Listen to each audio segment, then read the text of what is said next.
Bonjour, bienvenue sur Bible 365. Nous sommes contents que vous soyez avec nous aujourd'hui, pour écouter la lecture du livre de 1 Samuel chapitre 9, 10, 11 et 12. Si vous êtes nouveau, s'il vous plaît abonnez-vous à la chaîne, aimez et partagez-la pour encourager quelqu'un d'autre à écouter la Bible cette année. Bonne écoute.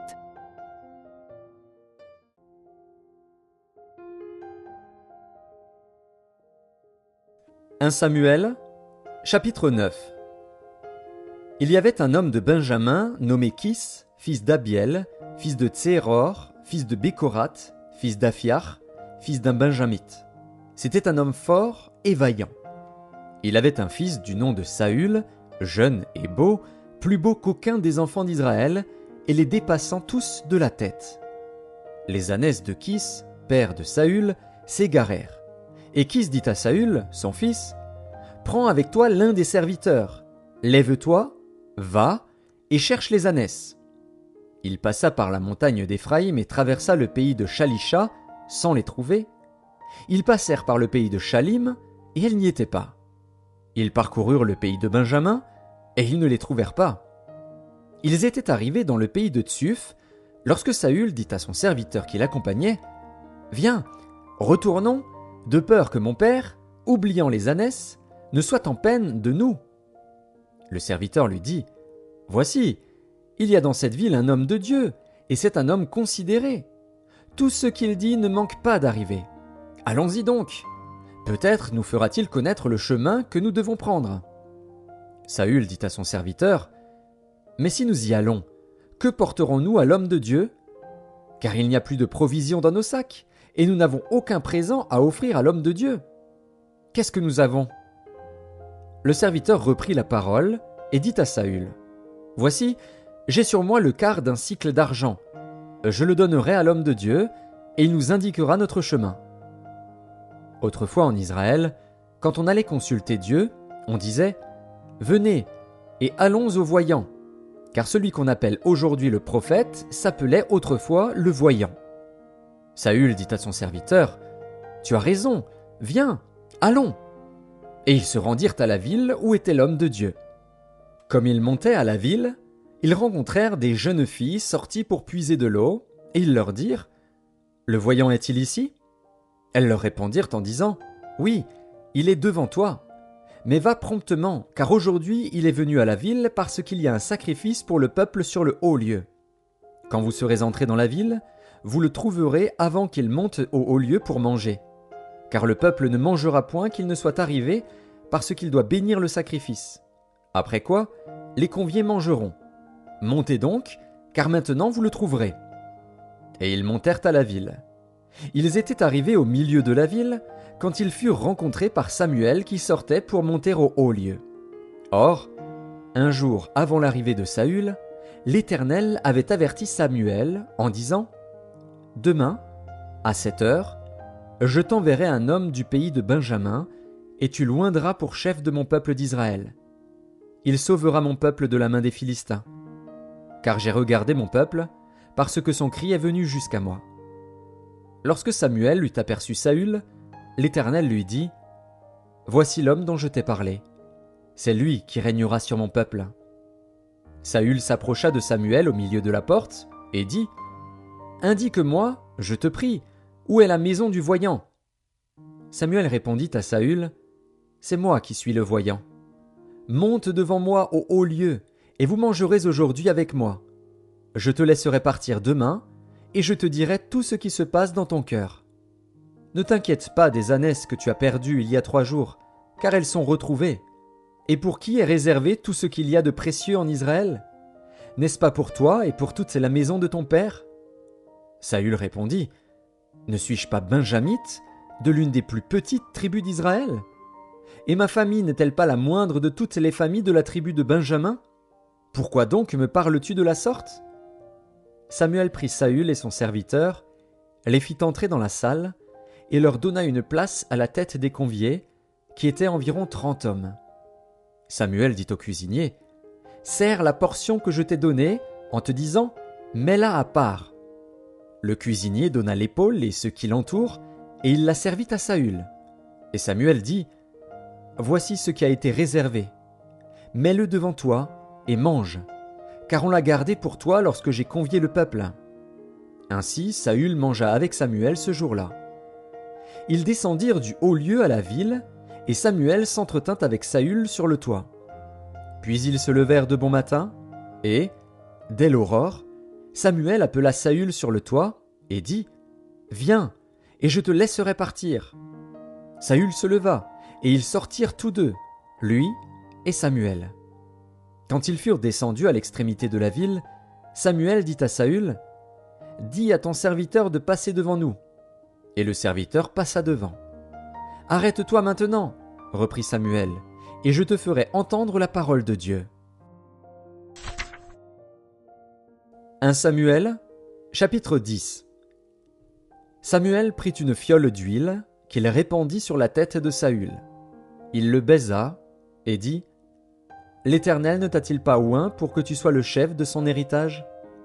Aujourd'hui, après m'avoir quitté, tu trouveras 2 hommes près du sépulcre de Rachel, sur la frontière de Benjamin, à Tseltsar. Ils te diront : les ânesses que tu es allé chercher sont retrouvées. Et voici, ton père ne pense plus aux ânesses, mais il est en peine de vous, et dit : que dois-je faire au sujet de mon fils ? De là tu iras plus loin, et tu arriveras aux chênes de Tabor, où tu seras rencontré par 3 hommes montant vers Dieu à Béthel, et portant l'un 3 chevreaux, l'autre 3 gâteaux de pain, et l'autre une outre de vin. Ils te demanderont comment tu te portes, et ils te donneront 2 pains que tu recevras de leurs mains. Après cela, tu arriveras à Gibéa Elohim, où se trouve une garnison de Philistins. En entrant dans la ville, tu rencontreras une troupe de prophètes descendant du haut lieu, précédés du luth, du tambourin, de la flûte et de la harpe, et prophétisant eux-mêmes. L'Esprit de l'Éternel te saisira, tu prophétiseras avec eux, et tu seras changé en un autre homme. Lorsque ces signes auront eu pour toi leur accomplissement, fais ce que tu trouveras à faire, car Dieu est avec toi. Puis tu descendras avant moi à Gilgal, et voici, je descendrai vers toi pour offrir des holocaustes et des sacrifices d'action de grâce. Tu attendras 7 jours, jusqu'à ce que j'arrive auprès de toi et que je te dise ce que tu dois faire. » Dès que Saül eut tourné le dos pour se séparer de Samuel, Dieu lui donna un autre cœur, et tous ces signes s'accomplirent le même jour. Lorsqu'ils arrivèrent à Gibéa, voici, une troupe de prophètes vint à sa rencontre. L'Esprit de Dieu le saisit, et il prophétisa au milieu d'eux. Tous ceux qui l'avaient connu auparavant virent qu'il prophétisait avec les prophètes, et l'on se disait l'un à l'autre dans le peuple : « Qu'est-il arrivé au fils de Kis ? Saül est-il aussi parmi les prophètes ?» Quelqu'un de Gibéa répondit : « Et qui est leur père ? » De là le proverbe : « Saül est-il aussi parmi les prophètes ?» Lorsqu'il eut fini de prophétiser, il se rendit au haut lieu. L'oncle de Saül dit à Saül et à son serviteur : « Où êtes-vous allés ? » Saül répondit : « Cherchez les ânesses. Mais nous ne les avons pas aperçues, et nous sommes allés vers Samuel. » L'oncle de Saül reprit : « Raconte-moi donc ce que vous a dit Samuel. » Et Saül répondit à son oncle : « Il nous a assuré que les ânesses étaient retrouvées. » Et il ne lui dit rien de la royauté dont avait parlé Samuel. Samuel convoqua le peuple devant l'Éternel à Mitzpa, et il dit aux enfants d'Israël : « Ainsi parle l'Éternel, le Dieu d'Israël. J'ai fait monter d'Égypte Israël, et je vous ai délivrés de la main des Égyptiens et de la main de tous les royaumes qui vous opprimaient. Et aujourd'hui, vous rejetez votre Dieu, qui vous a délivré de tous vos maux et de toutes vos souffrances, et vous lui dites : établis un roi sur nous. Présentez-vous maintenant devant l'Éternel, selon vos tribus et selon vos milliers. » Samuel fit approcher toutes les tribus d'Israël, et la tribu de Benjamin fut désignée. Il fit approcher la tribu de Benjamin par famille, et la famille de Matri fut désignée. Puis Saül, fils de Kis, fut désigné. On le chercha, mais on ne le trouva point. On consulta de nouveau l'Éternel. « Y a-t-il encore un homme qui soit venu ici ?»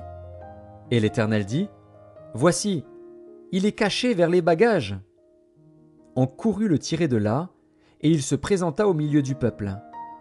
Il les dépassait tous de la tête.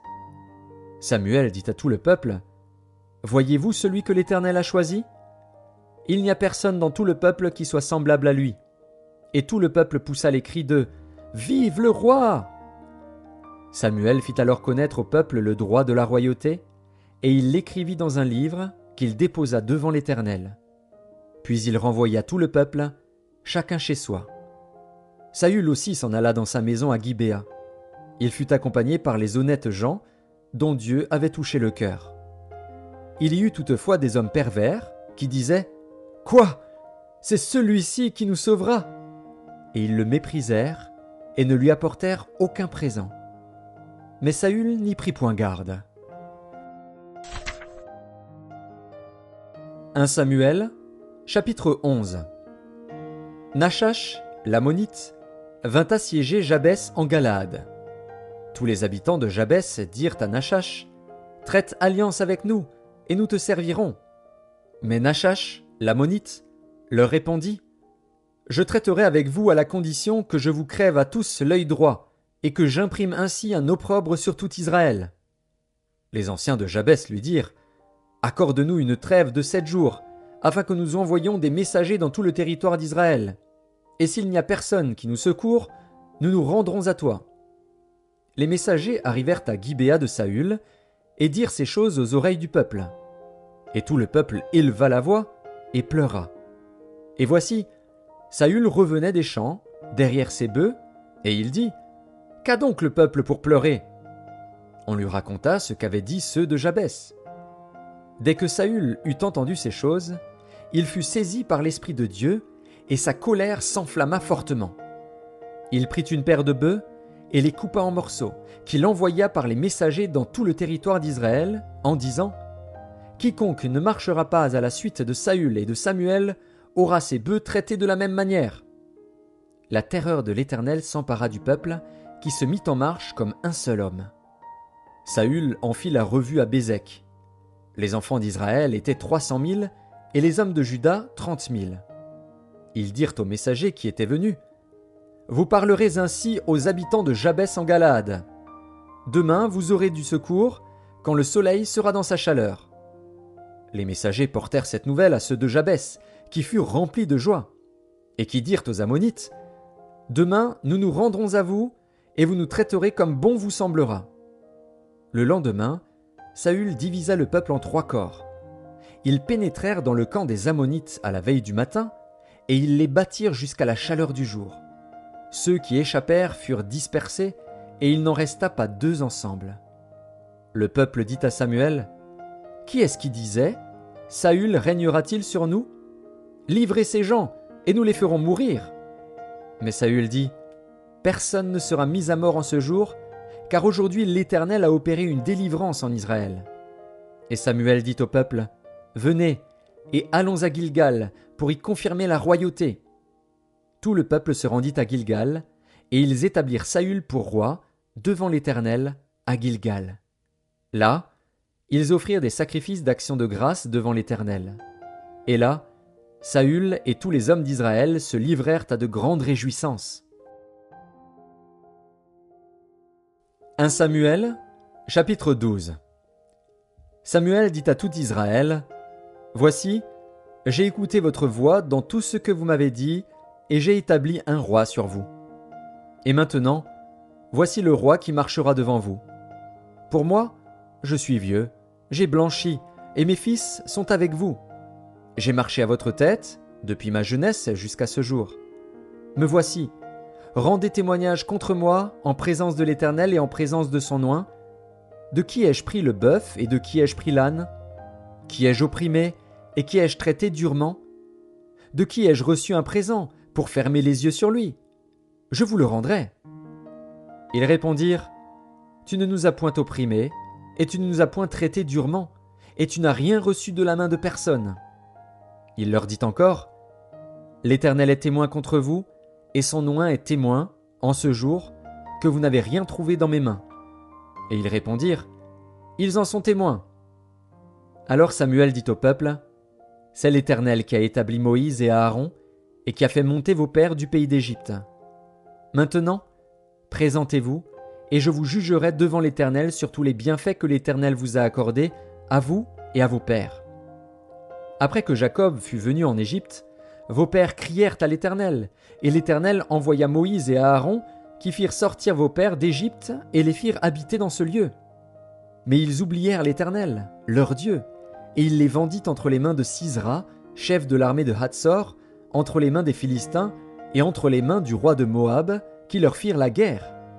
Ils crièrent encore à l'Éternel et dirent : Nous avons péché, car nous avons abandonné l'Éternel, et nous avons servi les Baals et les Astartés.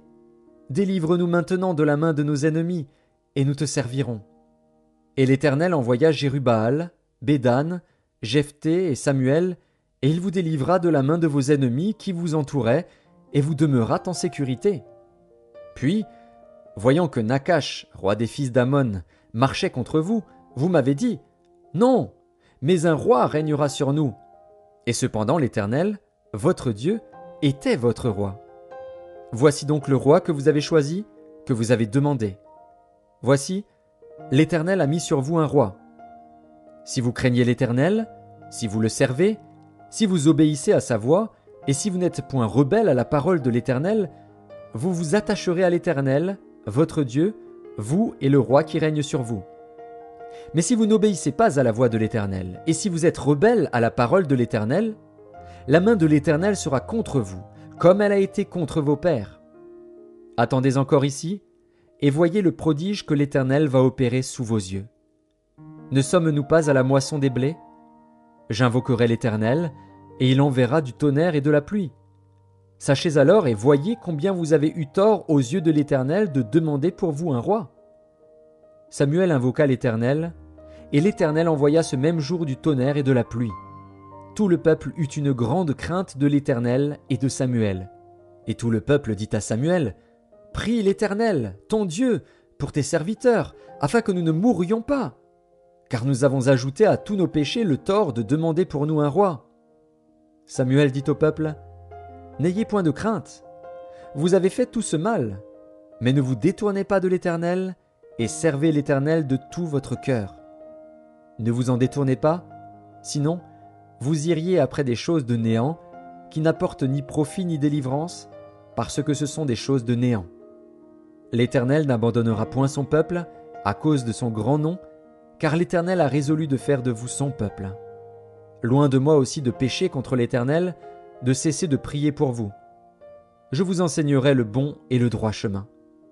Craignez seulement l'Éternel, et servez-le fidèlement de tout votre cœur, car voyez quelle puissance il déploie parmi vous. Mais si vous faites le mal, vous périrez, vous et votre roi.